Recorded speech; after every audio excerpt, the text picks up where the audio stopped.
बेहाली विधानसभा क्षेत्र की हम इस वीडियो के अंदर बात करने की कोशिश करेंगे। तो 2024 के अंदर बेहाली के अंदर जो तो विधानसभा चुनाव हुए थे, जिसको हम बाई इलेक्शन कह सकते हैं। 50,947 वोट बीजेपी के खाते में गए थे और ये सीट बीजेपी के पास रही थी।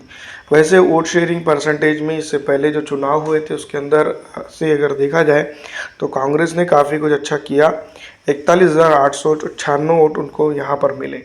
लेकिन इस विधानसभा क्षेत्र के ऊपर अगर हम बात करें तो अब अगर किस तरह से माहौल रहेगा, तो यहाँ पर communist party of India MLL जिसको हम कह सकते हैं, उनका भी दबदबा है, उनका भी बोलबाला है। उनको भी जो है तो बाई इलेक्शन के अंदर 5,093 वोट जो है तो उस वक्त हासिल हुए थे।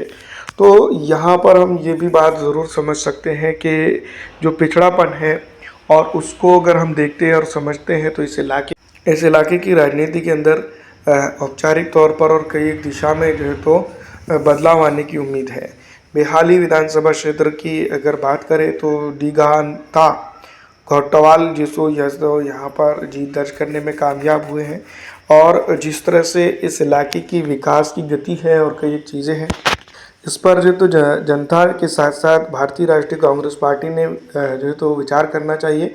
और जो तो काफ़ी अच्छी मेहनत अगर करती है तो यहाँ पर वो जीत दर्ज कर सकती है, क्योंकि पिछली दफ़ा थोड़ा सा हम यूँ भी कह सकते हैं कि बाई इलेक्शन थे और इसके अंदर जो है तो भारतीय राष्ट्रीय कांग्रेस पार्टी ने एक बेहतरीन परफॉर्मेंस किया, जबकि बीजेपी जो है तो हर वो इलेक्शन पूरी ताकत और पूरी हिम्मत के साथ लड़ती है, सिर्फ ये सोच के कि किसी ना किसी तरीके से इस इलाके की राजनीति के अंदर क्लीन स्वीप करना है और जीतना है। तो उसका असर भी रहा। और वैसे अगर देखा जाए तो पूरी मशीनरी भी जो है तो बाई इलेक्शन के अंदर भारतीय जनता पार्टी की तरफ से काम की और बहुत सारी बेहतरीन चीज़ें भी जो है तो कांग्रेस को यहाँ पर सीखने को मिल सकती हैं, क्योंकि इस इलाके की अंदर जिस तरह से उन्होंने काम किया है वो बेहतरीन है।